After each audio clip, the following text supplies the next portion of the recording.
Good morning students. जैसा कि आप लोग 3 क्लास अपने थियरी की पढ़ चुके हैं, आज आपकी चौथी क्लास है। इलेक्ट्रीशियन प्रथम वर्ष डे 4 अर्थात चौथी क्लास थियरी सब्जेक्ट का है। हमने पिछली क्लास में हमने पढ़ा था कि आग कितने प्रकार की होती है, जिसमें आपको मैंने ये भी बताया था आग तो होती एक ही है, लेकिन वो पदार्थ किस पदार्थ पर आग लगी हुई है उस बेस पर हमने अपनी आग को 4 वर्गों में वर्गीकृत किया था या डिवाइड किया था, जिसमें श्रेणी बनाया गया था, श्रेणी ए, श्रेणी बी, श्रेणी सी और श्रेणी डी। तो आग लगने की बात आती है तो हम पहला बिंदु आज अपना यही स्टार्ट करते हैं कि हमारे वर्कशॉप में आग लग क्यों सकती है। हमारा बिंदु हो जाएगा कार्यशाला में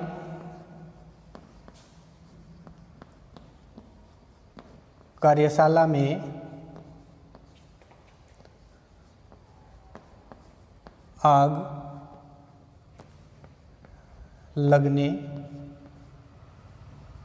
का कारण। बच्चों, हमारे वर्कशॉप में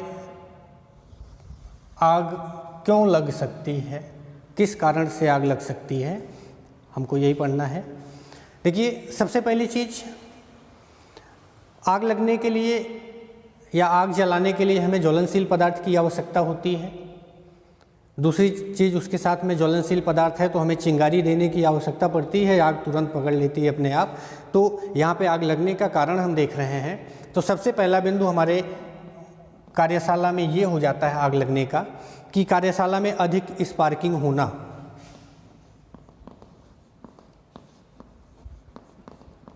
कार्यशाला में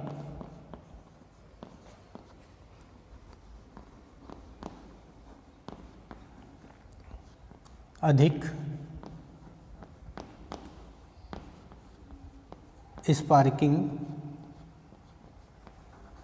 का होना।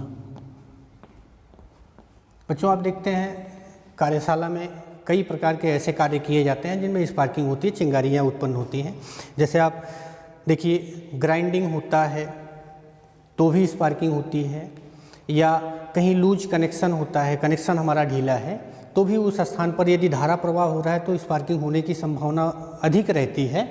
तो हमें ये ध्यान देना होता है कि हमारे कार्यशाला में आग ना लगे, अर्थात आग किस कारण से लगती है, उस कारण को समाप्त करने के लिए हमें यही ध्यान देना है कि सबसे पहला पॉइंट हमारा आता है कि हमारे कार्यशाला में स्पार्किंग की मात्रा कम हो, क्योंकि स्पार्किंग होगी तो आग तेज़ी पकड़ सकती है, या आग नहीं लगी है तो आग लग सकती है। क्यों लग सकती है वह पॉइंट आपका दूसरे बिंदु पर आ जाता है, दूसरे पॉइंट पर आता है कि देखिए, यहाँ पर ये बताया गया कि अधिक स्पार्किंग का होना। स्पार्किंग है वहाँ तक ठीक है, लेकिन यदि उसके पास में कहीं कोई ज्वलनशील पदार्थ रखा हुआ है तो आग लग सकती है। सबसे महत्वपूर्ण बिंदु ये भी हो जाता है आपका कि कार्यशाला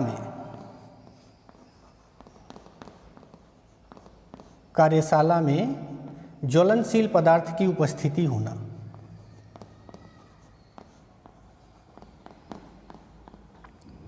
ज्वलनशील पदार्थ का होना,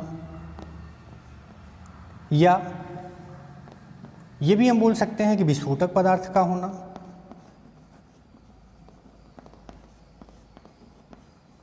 विस्फोटक पदार्थ का होना।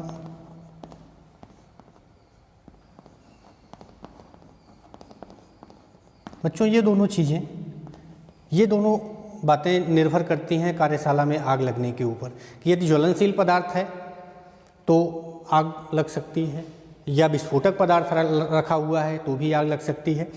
इन दोनों के रखने के पश्चात यहाँ पर यह ध्यान देना होता है कि जो स्पार्किंग हो रही है ये इस ज्वलनशील और विस्फोटक पदार्थ से दूर होना चाहिए। यदि किसी कारणवश जैसे ग्राइंडिंग करना आवश्यक है, हमें ग्राइंडिंग करना ही है तो हम ग्राइंडिंग करेंगे तो चिंगारी निकलेगी, और वह चिंगारी जो है हमारे इस विस्फोटक पदार्थ से दूर होनी चाहिए या ज्वलनशील पदार्थ से दूर होनी चाहिए। यदि हम ज्वलनशील पदार्थ के पास स्पार्किंग की कोई भी प्रक्रिया उत्पन्न करते हैं तो आग लगने की संभावना बढ़ जाती है।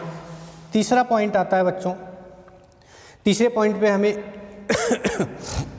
ये ध्यान देना है कि हमारे जो कार्य हैं, हमारा जो कार्य है, जैसे यहाँ पे स्पार्किंग दे दी गई, हम बात कर लेते हैं ग्राइंडिंग आदि।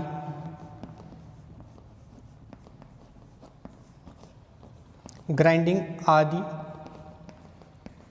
कार्य, जिन कार्यों से चिंगारी उत्पन्न हो सकती है उसकी बात की जा रही है। ग्राइंडिंग आदि कार्य विस्फोटक तथा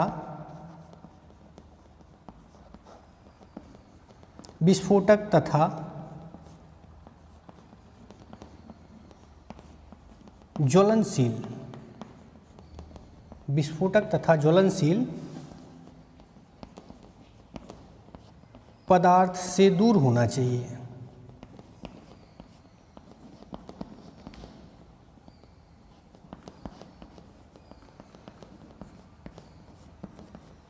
देखिए बच्चों, यहाँ पे हमने पहले ही बताया आपको कि स्पार्किंग की प्रक्रिया हो रही है और ज्वलनशील पदार्थ या विस्फोटक पदार्थ हमारे वर्कशॉप में उपस्थित होते हैं। ऐसा नहीं होता कि ये चीज़ें नहीं होती हैं, लेकिन स्पार्किंग से भी आग लगती है, ज्वलनशील पदार्थ और विस्फोटक पदार्थ से भी आग लगती है। या हम देखते हैं जो हमारा कार्य होता है जैसे ग्राइंडिंग आदि, जिससे चिंगारी उत्पन्न होती है, ये सभी कार्य यदि ज्वलनशील तथा विस्फोटक पदार्थ के करीब किए जाते हैं, नज़दीक किए जाते हैं, तो आग लगने की संभावना बहुत अधिक हो जाती है। तो सबसे महत्वपूर्ण बिंदु आपका यही 3 होता है कि आपके वर्कशॉप में आग लगने का कारण 3 है। एक अधिक स्पार्किंग का होना, दूसरा ज्वलनशील तथा विस्फोटक पदार्थ की उपस्थिति होना, तीसरा ग्राइंडिंग आदि कार्य, जैसे हम ये कह सकते हैं कि चिंगारी उत्पन्न करने वाले कार्य। कुछ ऐसे कार्य हैं जिन कार्यों को करते समय चिंगारी उत्पन्न होती है।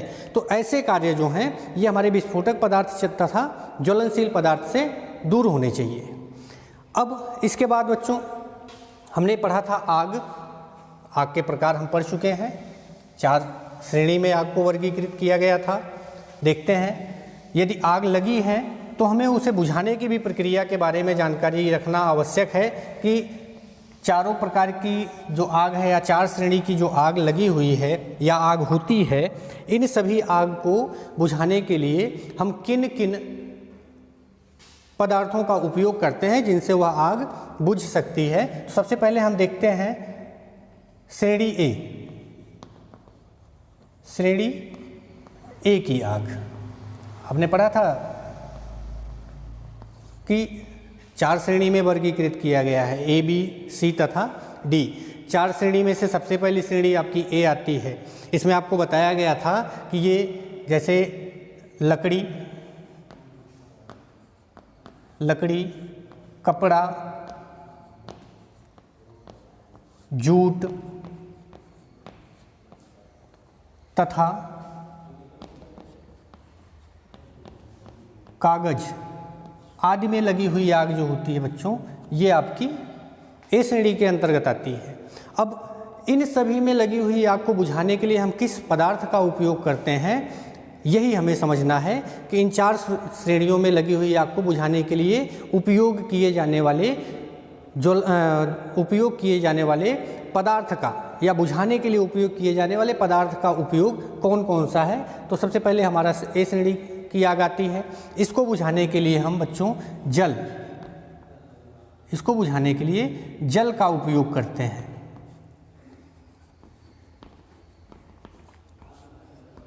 जल का उपयोग किया जाता है, अर्थात पानी का उपयोग किया जाता है, या हम बोल सकते हैं कि पानी की बौछार का उपयोग हम करते हैं। दूसरी श्रेणी आपकी आती है बच्चों श्रेणी बी। यहाँ आपको ये याद होना चाहिए कि हमारी आग जो है किस श्रेणी की है तथा वह किन पदार्थों पर लगी हुई है। हमें पदार्थ के बारे में जानकारी रखना आवश्यक है कि जिस पदार्थ में आग लगी हुई है वह किस श्रेणी में रखा गया है। हमें यदि श्रेणी के बारे में जानकारी रहेगी तो हम उस पर प्रयोग किए जाने वाले पदार्थ का नाम भी जान सकते हैं, या हम उस पर अपने उपयुक्त पदार्थ का प्रयोग भी कर सकते हैं आग को बुझाने के लिए। तो दूसरी श्रेणी आप देखे थे, आपको दूसरी श्रेणी में हमने बताया था कि जो द्रव पदार्थ होते हैं, अर्थात द्रव ज्वलनशील पदार्थ, लिख सकते हैं हम ज्वलनशील ज्वलनशील द्रव पदार्थ। जैसे ज्वलनशील द्रव पदार्थ में बच्चों कई नाम आपको हमने बताया था। द्रव पदार्थ जैसे आप मिट्टी का तेल हो गया, पेट्रोल हो गया, ये सारी जो आते हैं आपके ज्वलनशील पदार्थ के अंतर्गत आते हैं। तो अब यहाँ पर हमें ये ध्यान देना है कि हम इस पर किस पदार्थ का उपयोग करके इस पर लगी हुई आग को बुझा सकते हैं। यदि हम यहाँ पर पानी डालते हैं बच्चों, ये चीज़ ध्यान दीजिएगा, यदि हम पानी डालते हैं तो ये आपका ज्वलनशील द्रव पदार्थ है, ज्वलनशील द्रव पदार्थ है। आप मिट्टी के तेल में पानी को मिक्स करना चाहें या पानी उस पर डालना चाहें तो मिट्टी का तेल आपके पानी में मिश्रित नहीं हो सकता, मिट्टी का तेल आपके पानी में मिश्रित नहीं हो सकता, अर्थात मिट्टी का तेल अलग हो जाएगा, पानी अलग रह जाएगा, तो उस पर लगी हुई आग मिट्टी के तेल के साथ में आपके पानी से दूर हो जाएगी। तो पानी इस आग को नहीं बुझा सकता, पानी इस आग को नहीं बुझा सकता। यहाँ पर हमें आग को बुझाने के लिए कार्बन डाइऑक्साइड की आवश्यकता होती है। यहाँ पर हम आग को बुझाने के लिए कार्बन डाइऑक्साइड का प्रयोग करते हैं। अगला जो तीसरी प्रकार की आग थी वो हमारी थी श्रेणी सी की आग। श्रेणी सी की आग बच्चों आपको हमने बताया था कि ज्वलनशील, यहाँ पर आपने द्रव पदार्थ लिखा है, हमने वहाँ पे बताया था आपको ज्वलनशील गैस पदार्थ,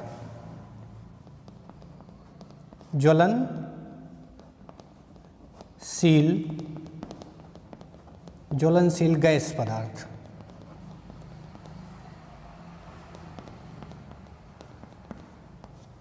अर्थात यहाँ पर हम ये समझ सकते हैं हमारे पास एलपीजी होता है, ज्वलनशील होता है, गैस की श्रेणी में आता है। ऑक्सीजन हो गया, एसिटिलीन हो गया, ये सारी जो गैसें होती हैं ये ज्वलनशील होती हैं। तो इन गैसों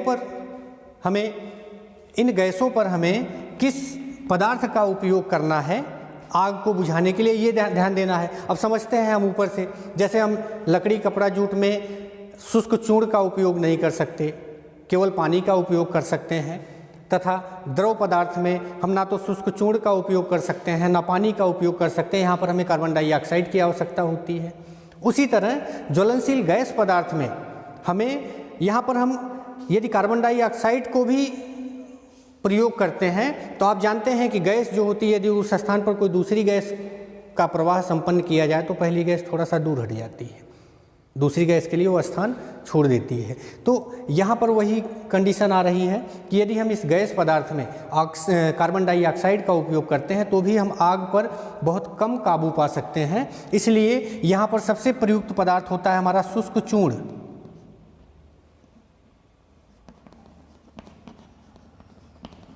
सबसे प्रयुक्त पदार्थ शुष्क चूर्ण होता है। हम ऑप्शन में अपने कार्बन डाइऑक्साइड को भी लिख सकते हैं क्योंकि काबू पाया जा सकता है। ऑप्शन में कार्बन डाइऑक्साइड को भी लिख सकते हैं या दे सकते हैं, लेकिन सबसे उपयुक्त पदार्थ होता है बच्चों शुष्क चूर्ण। अगला देखते हैं, चौथा जो आता है हमारा श्रेणी डी है। श्रेणी डी की आग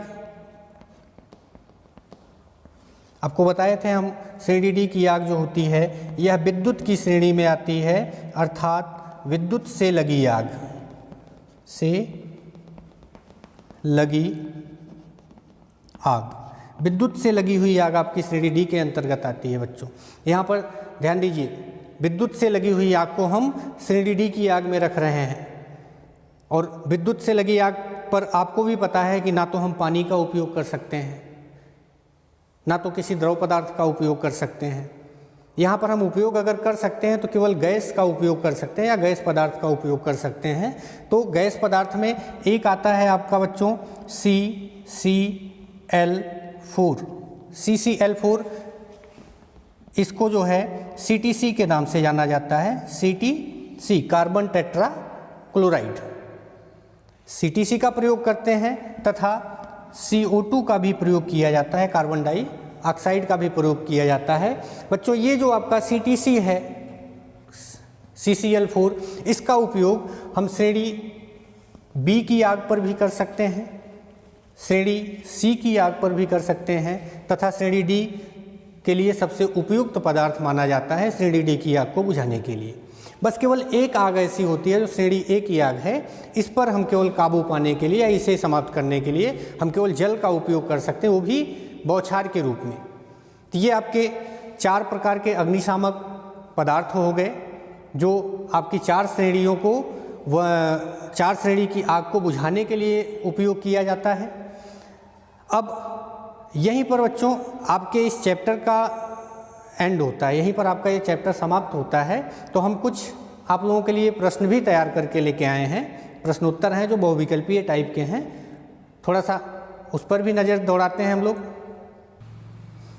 बच्चों ये कुछ क्वेश्चन बनाए गए हैं हमारे द्वारा जो आपके इस चैप्टर से रिलेटेड हैं। आप इंट्रोडक्शन वाले चैप्टर में या सुरक्षा सावधानी के चैप्टर में थे अभी तक, तो सुरक्षा सावधानी से संबंधित ही कुछ क्वेश्चन हैं, जिसमें पहला क्वेश्चन दिया गया आपके सामने रखा गया है। बच्चों देखिए, पहला क्वेश्चन लिखा गया है, निम्नलिखित सुरक्षा चिन्हों के उदाहरणों में कौन सा अनिवार्य चिन्ह का उदाहरण है।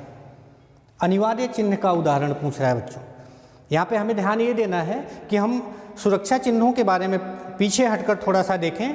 हमारे पास सुरक्षा चिन्ह जो थे वो 4 प्रकार के थे, निषेधात्मक, सुरक्षात्मक, अनिवार्यात्मक और सचेतात्मक। जिसमें निषेधात्मक आपको बताता है कि वह किसी कार्य को पूरी तरह से नहीं करने के लिए, अर्थात मतलब उसका है वह किसी कार्य को वर्जित करने के लिए बोलता है। सचेतात्मक आपको ये बताता है बच्चों कि आप सतर्क रहिए, इस स्थान पर जाने से आपके साथ दुर्घटना हो सकती है।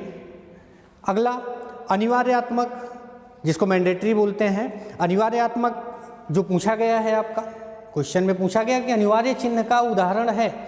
अनिवार्यात्मक का मतलब यही है कि जैसे आप थोड़ा सा बेसिक वे में चल के समझते हैं कि आप बाइक चलाते हैं, आपको बाइक चलाने के लिए हेलमेट और लाइसेंस की अति आवश्यकता होती है, जो आपके लिए अनिवार्य है। आप बगैर हेलमेट के और बिना लाइसेंस के आप बाइक या कोई भी वाहन चला नहीं सकते। तो यहाँ पर भी वही कंडीशन आती है हमारे वर्कशॉप में भी कि हम किसी कार्य को करने के लिए यदि जाते हैं तो हमें वहाँ कुछ ऐसे उपकरण लेने होते हैं, कुछ ऐसे यंत्र लेने होते हैं या कुछ ऐसे वस्त्र पहनने होते हैं जो हमारी सुरक्षा की दृष्टि से हमारे लिए बहुत कारगर होते हैं। तो यहाँ पर अनिवार्य अर्थात हमें किस ऐसे कार्य को करना है जो हमारे कार्य को आवश्यक रूप से करने के लिए बोल रहा है। देखिए यहाँ पर दिया गया है विद्युत झटके की आशंका।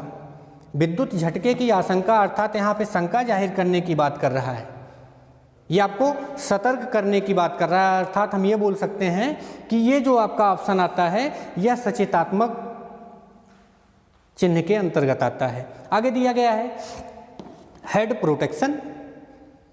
आप कोई भी कार्य करते हैं, जैसे कहीं देख रहे हैं आप कंस्ट्रक्शन का कार्य चलता है तो सभी लोग हेलमेट लगाए हुए रहते हैं, ज़रूरी भी है। यदि कंस्ट्रक्शन का कार्य चल रहा है, आप नीचे खड़े हैं, कोई भी पदार्थ ऊपर से गिरता है तो आपको चोट पहुंचा सकता है, तो आपके सर के लिए वह आवश्यक है। अर्थात हम यहाँ पर देख सकते हैं कि यह प्रोटेक्शन के लिए बोल रहा है, आपकी सुरक्षा के लिए बोल रहा है, जो आपके लिए अनिवार्य है। अर्थात हम ऑप्शन बी को सही कर सकते हैं। लेकिन आगे बढ़ते हैं, अभी हमारे पास 2 ऑप्शन और बचे हुए हैं, हम इनमें देख लेते हैं। यदि कोई और मैच कर रहा है तो ठीक है, नहीं तो हमारा दूसरा ऑप्शन सही होगा। देखते हैं यहाँ पे संरक्षक तत्व। संरक्षक तत्व ये किसी भी सुरक्षा सावधानी के अंतर्गत नहीं आता, हालांकि ये आपको बताता है कि ये आपकी सुरक्षा के लिए है। आगे धूम्रपान निषेध। आपने देखा होगा कि आपको पहले हमने बताया था कि ये जो आपका धूम्रपान निषेध की बात की जा रही है, यह धूम्रपान को पूरी तरह से वर्जित करने के लिए बोलता है कि आप धूम्रपान नहीं कर सकते, अर्थात ये निषेधात्मक चिन्ह के अंतर्गत आएगा। तो यहाँ पर हमारे 4 ऑप्शन मिल रहे हैं हमें, जिसमें से केवल एक ऑप्शन हमारे क्वेश्चन के लिए सही साबित हो रहा है। क्या प्रश्न क्या, एक बार देख लेते हैं। सुरक्षा चिन्हों के उदाहरणों में कौन सा अनिवार्य चिन्ह का उदाहरण है? कौन सा है बच्चों? हेड प्रोटेक्शन करना, ये अनिवार्य है। जैसे आप यहाँ पे हेड प्रोटेक्शन लिखा है, आपको ये ग्लव्स पहनने के लिए बोलता, दस्ताना पहनने के लिए बोलता। आप विद्युत से संबंधित कोई कार्य कर रहे हैं तो आपको दस्ताने की आवश्यकता पड़ती, या आप वेल्डिंग या ग्राइंडिंग से कोई संबंधित कोई कार्य कर रहे हैं तो वहाँ पे आपको चश्मे की आवश्यकता पड़ती, या वेल्डिंग हेलमेट होता है उसकी आवश्यकता पड़ती। तो ये सारी चीज़ें यदि कहीं भी बनी रहती हैं हेड प्रोटेक्शन के लिए, या ग्लव्स पहनने के लिए, या शूज पहनने के लिए, ये सारे चिन्ह जो हैं आपके अनिवार्यात्मक चिन्ह को दर्शाने का कार्य करते हैं। तो पहले क्वेश्चन का आंसर हो जाएगा हमारा हेड प्रोटेक्शन करना। दूसरे क्वेश्चन पे आते हैं। देखिए बच्चों, यहाँ लिखा है कौन सा सुरक्षा चिन्ह दर्शाता है कि अमुक चीज़ को किया जाना चाहिए। आप पहले क्वेश्चन में जाएं तो यहाँ पे देखिए आपका पहला क्वेश्चन दूसरे क्वेश्चन से पूरी तरह मैच कर रहा है। यहाँ पे बोल रहा है कि अनिवार्य है। क्या अनिवार्य है? अनिवार्यात्मक चिन्ह बोल रहा है कि हेड प्रोटेक्शन करना अनिवार्य है, अर्थात हमें सर पे हेलमेट लगाना अनिवार्य है। तो यहाँ भी वही बोल रहा है कि अमुक चीज़ को करना चाहिए या किया जाना चाहिए। तो ये किस सुरक्षा सावधानी के अंतर्गत आता है? देखिए बच्चों, यहाँ पर दिया गया निषेध चिन्ह वर्जित करने के लिए बोल रहा है, अर्थात ये निषेधात्मक चिन्ह है। यहाँ पर दिया गया अनिवार्यात्मक चिन्ह, अनिवार्य रूप से उस कार्य को आपको करना ही है। ग्लव्स पहनना है, चश्मा लगाना है, हेलमेट पहनना है, शूज पहनने हैं, या आप वेल्डिंग कर रहे हैं तो आपको एक वस्त्र मिलता है जो आपको आगे से पहनना पड़ता है, इसको अप्रन बोलते हैं। ये सारी चीज़ें अनिवार्यात्मक चिन्ह के अंतर्गत आती हैं। चेतावनी चिन्ह ये केवल आपको सतर्क कर सकता है, आपको चेतावनी दे सकता है कि यदि आप इस स्थान पर जाते हैं या ये कार्य करते हैं तो आपके साथ खतरा हो सकता है।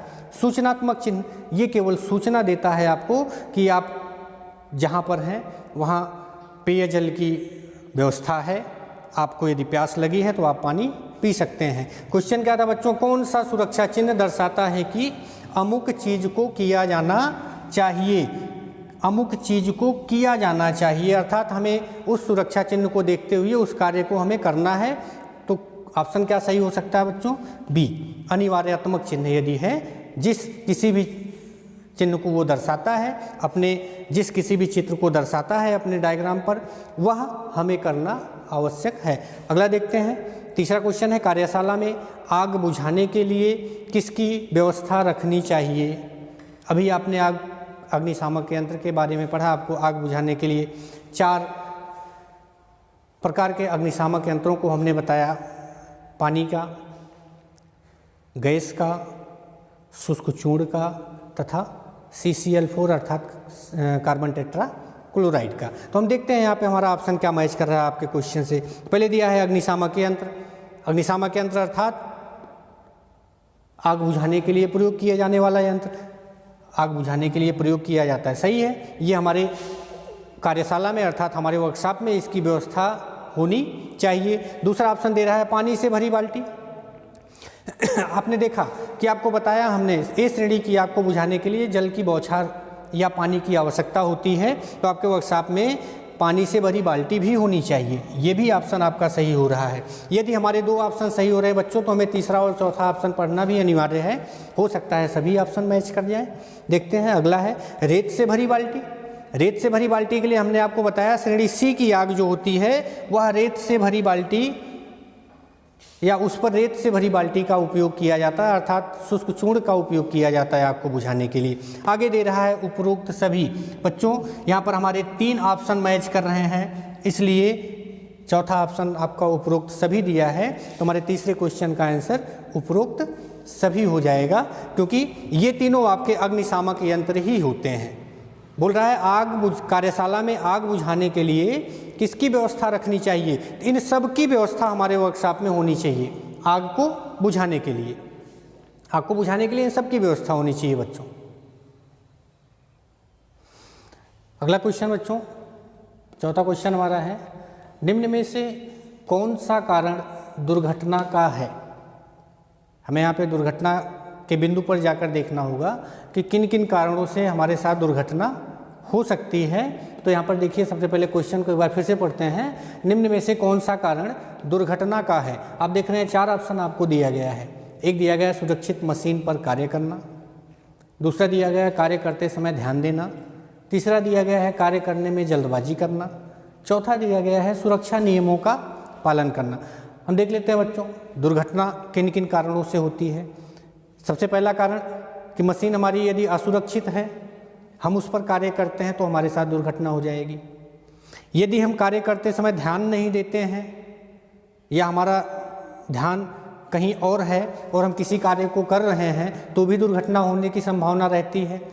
आगे, यदि हम कहीं किसी स्थान पर कार्य करने जाते हैं और वहाँ पर जो चिन्ह बने होते हैं, सुरक्षात्मक चिन्ह बने होते हैं, यदि हम उन सभी सुरक्षात्मक चिन्हों का अनुपालन नहीं करते हैं तो भी दुर्घटना होती है। तो ये सभी बिंदु हैं। यहाँ पर दिया गया है सुरक्षित मशीन पर कार्य करना। यदि हमारी मशीन सुरक्षित है तो हम किसी भी तरह से उस पर कार्य कर सकते हैं, हमारे साथ कोई दुर्घटना नहीं हो सकती। अर्थात ये पहला ऑप्शन हमारे क्वेश्चन से किसी भी तरह मैच नहीं कर रहा है। दूसरा दिया है कार्य करते समय ध्यान देना। हमने अभी आपको बताया कि यदि कार्य करते समय अपने ध्यान को कहीं आप अलग रखेंगे या किसी और तरफ आपका ध्यान है और कार्य करेंगे तो दुर्घटना हो सकती है। यहाँ पे बोल रहा है कार्य करते समय ध्यान देना। यदि हम अपने कार्य पर ही ध्यान रखते हैं, एकाग्रचित होकर कार्य करते हैं, तो हमारे कार्य से हमें किसी भी प्रकार की दुर्घटना नहीं हो सकती। आगे दिया है कार्य करने में जल्दबाजी करना। आप कोई भी कार्य करिए, उस कार्य को करने में अगर जल्दबाजी करते हैं तो या तो आपका कार्य उचित तरीके से नहीं हो पाएगा या फिर आपके साथ कोई दुर्घटना हो सकती है। तो तीसरा ऑप्शन, सी ऑप्शन, हमारे क्वेश्चन से मैच कर रहा है। किंतु अभी हमारे पास एक ऑप्शन और बचा है, हम उस पर भी देखते हैं। सुरक्षा नियमों का पालन करना। सुरक्षा नियम का पालन करना, आपको हमने बताया 4 सुरक्षा नियम हैं। उन चारों सुरक्षा नियम में से किसी न किसी सुरक्षा नियम का पालन हमें कार्य करते समय करना पड़ता है।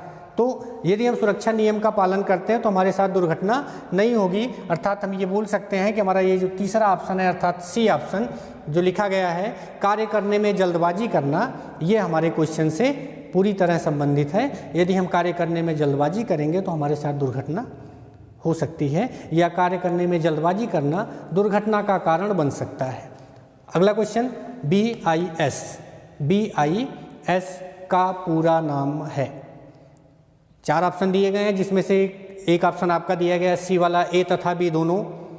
आगे दिया गया है इनमें से कोई नहीं। अर्थात हमें इन्हीं दोनों बिंदुओं पर ध्यान देना है, दोनों ऑप्शन पर, कि ये दोनों ऑप्शन आपके क्वेश्चन से संबंधित हैं या नहीं है। पहला ऑप्शन आपका है bureau of Indian standard, BIS, bureau of Indian standard. यहाँ पे दिया गया है bureau of international standard, bureau of international standard.